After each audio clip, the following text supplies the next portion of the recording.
janvier 2025. Et nous allons parler un petit peu de méthode de travail parce que souvent on fait des vidéos sur plusieurs thèmes mais on n'a jamais vraiment dit comment il fallait travailler. Je le fais avec mes élèves en cours, en fait je le dis aux parents d'élèves, mais donc il y a un petit peu cinq phases en fait pour mémoriser.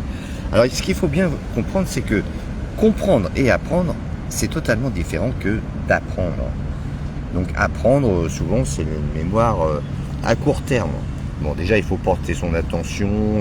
On va revenir un peu sur ces 5 thèmes. Moi, j'aimerais, en fait, vous voyez, en fait, nous sommes dans la nature. J'aimerais, en fait, surtout parler d'aide à la mémorisation long terme. Comment travailler efficacement. Déjà, je pense que munissez-vous d'une feuille de papier avant chaque vidéo et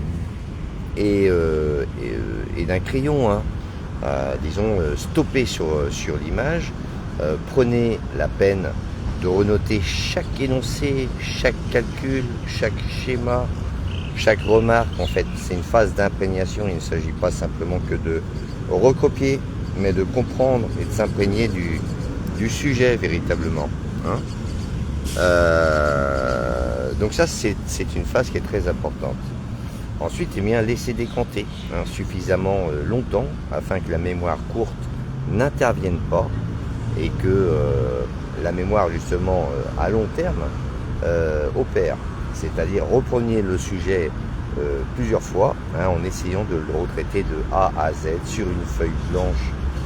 Peut-être vous faudra-t-il plusieurs reprises, ce n'est pas très grave, mais avant la nuit de sommeil, avant que vous alliez vous coucher, eh bien vous aurez gardé le contact en fait avec la matière, avec l'exercice, et il est important de faire cela. Il faut garder le contact avec le sujet d'étude, et puis la nuit il fera le travail ensuite à votre place. Et le lendemain vous allez voir en fait, lorsque vous allez reprendre en fait le sujet, ça ira beaucoup mieux. Disons, c'est ce que l'on notait en fait. Donc porter son attention évidemment, c'est-à-dire on choisit une vidéo, on stoppe sur image et puis on prend une feuille de papier, un crayon et on commence à noter. Comprendre, c'est reformuler avec ses propres mots ce que l'on a vu, ou alors réécrire en fait de A à Z. C'est la phase d'assimilation, donc en fait il faut essayer d'ingurgiter et on mémorise d'autant plus que l'on a compris, on sait comment il y a des liens logiques qui se font. Mémoriser en fait, donc il faut passer de la mémoire courte à court terme jusqu'à la mémoire à long terme. Alors justement, c'est lorsque l'on a compris et on sait refaire les choses, que tout cela s'opère. C'est ce que je disais, en fait, avant la nuit, refaites l'exercice, essayez de le traiter de A à Z, laissez décanter, reprenez les choses, restez au contact, et donc tout ça, ça se fait en plusieurs temps. Bien sûr, il faut le vouloir, c'est-à-dire que en fait, on peut essayer au jour d'aujourd'hui d'essayer de trouver toutes les formules pour essayer d'intéresser les enfants ou quoi que ce soit. Moi, j'ai pas envie de jouer un peu mais bon, disons, si un enfant veut réussir, en fait, déjà, il faut qu'il ait envie. Et puis ensuite, il faut que ça ne vienne pas du premier coup. En fait, il faut le faire. Si ça vient du premier coup, tant mieux. L'enfant est extrêmement brillant. Mais souvent, en fait, même quand il y a un petit pas dedans, c'est un terme technique ou quelque chose, il faut le faire cela.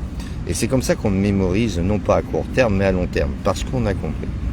Réfléchir, c'est-à-dire prendre en fait dans son cerveau. Donc réfléchir, c'est une fois qu'on a compris la méthode en fait que je traite dans les vidéos, c'est de prendre un autre exercice et puis essayer de le refaire avec un autre exemple. Trouver les éléments qu'il y a dans sa mémoire pour pouvoir traiter et répondre à la question.